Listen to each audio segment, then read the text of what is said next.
Hi everybody, today I'm in Bisbee and I've just checked into the Copper Queen Hotel, which is reputably very haunted.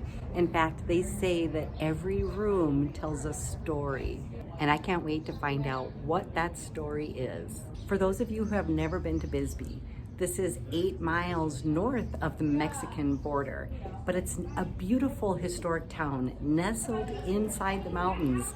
It is very beautiful and looks very different than most of Arizona. I'm at the Copper Queen in Bisbee, Arizona, and this is a beautiful turn of the century hotel that is known to be very haunted. Now, I've been on many haunted investigations, and sometimes we actually do like to dress the part a bit to stir the spirits. That reminds me of a particular investigation that I did with John Savage at Mounds Theater many years ago, where we all dressed in costume to entice the spirits to interact with us more. I was just talking with the bartender who told me that the spirit activity is out of this world on the 4th floor. So of course I just went there and immediately experienced a very dizzy sensation right at the top of the stairs. The energy does seem to be really condensed up there on the 4th floor. Although I would have to say, after being here for a couple hours now, the entire hotel is very active. If you're a fellow traveler who loves to stay at haunted and historic properties, be sure that you put the Copper Queen at the top of your list. This hotel has everything. It's got a wonderful restaurant, a bar, patios. It has many rooms to rent, which is nestled right into the hillside. It's absolutely gorgeous when you get here. And the whole town seems to be not just fun, but also very spiritually active. Sometimes it just feels like the eyes in the paintings are following you when you're walking around the room. Okay, so I'm here with Jess. And Jess, how long have you worked here at the Copper Queen? Since June of last year. Okay. And have you encountered any ghosts or heard ghost stories? 3 times. 3 times? Where? Well, one was on the 4th floor. It was, can't remember when it... I was just up on the 4th floor, by the way. I was vacuuming the stairs, like from the 3rd to the 4th, and I started to smell cigarette smoke, but I was looking everywhere, but I couldn't find anything. It's like there's no smoking allowed in here. I went and checked the balcony, no one was there. But the freakiest one that actually happened to me was in the laundry room. I was listening to my music. It was back in August. I was getting caught up on folding, just listening to my music. Yeah. And the speaker I was using started to skip and cut off.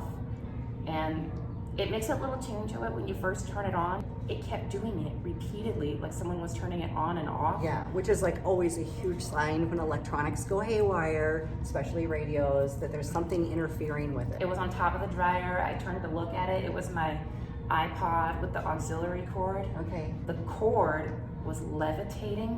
What? And then it dropped, like I had caught him in the act and they let go. And what floor was that? It was in the laundry room. So this is main floor? Yes. Okay, nice. I was like, whoa. So I just turned it off, put it away, finished, and then I left. But I was like, okay, that was weird. Yeah, definitely. Yeah. What do you think makes this place so haunted? Do you think it's the history, or do you think it's Bisbee, or pretty much like the history that comes through here of the hotel and the people that still come through? Do you have like other people here that work here? Are there any areas that they're like, oh, that part of the hotel is very active? I was showing a room to a couple of people who were looking around, and she walked by 401. I was showing in that one because that's the most active room in the whole building, and she's like, whoa. She touched herself. She was hot, and her friend was cold. She's like, something evil happened in there. Okay. Do you know of any kind of history like that? Any deaths at the hotel? Billy, the little boy ghost we have here, he lived out of here with his, I think it was his mom. Okay. And he drowned in the San Pedro River. Okay. And guests report when they turn on the bath water, they hear him crying. Oh, wow. He doesn't do anything bad. He just plays little games with you. People leave him candy and things. Yeah. And he makes things move around and disappear. I wonder if that's who was lifting your cord. Possibly. probably, or they probably didn't like my music. Oh. The exact song that was playing when it happened. Yeah. Rehab by Amy Winehouse. And we also have Julia Lowell, another one of the ghosts. She was a prostitute who worked out of here.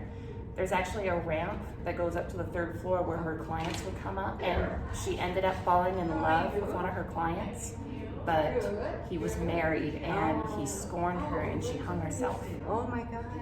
Wow. And she mainly appears to married men. They'll smell her perfume like a floral fragrance. They've seen her doing a seductive dance at the foot of the bed.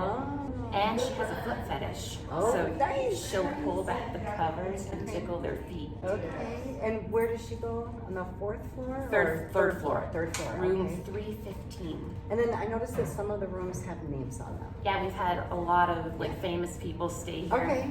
Okay. So that's who they're named after, people that have stayed. Okay. 2nd floor we have John Wayne and J.A. Jantz. On the 3rd we have Harry Houdini, and on the 4th we have Teddy Roosevelt. Nice. And Lily Langtry. We've also had Julia Roberts stay here, but she doesn't have a plaque on her door. Okay.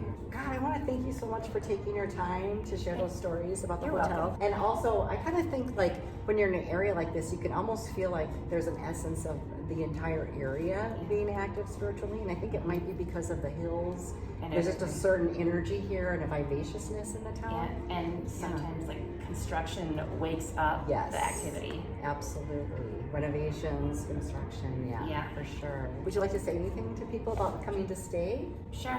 We'd be happy to have you guys here, but be warned, if any of you guys are married, Julia could be at the foot of your bed and be like, give me some sugar, baby. Thank you for having me do this. Yes, thank you so much.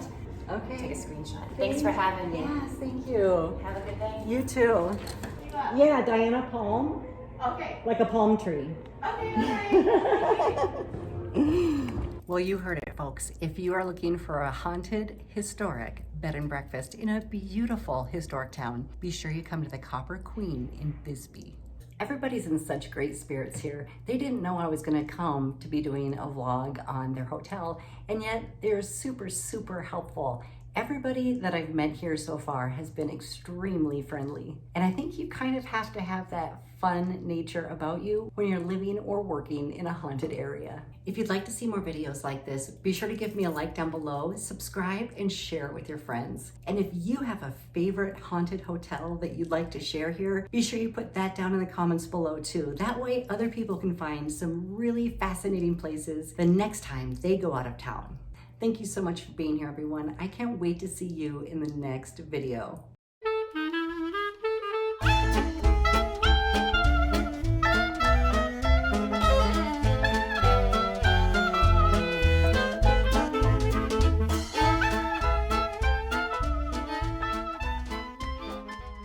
I'm in Tombstone, right next to the OK Corral.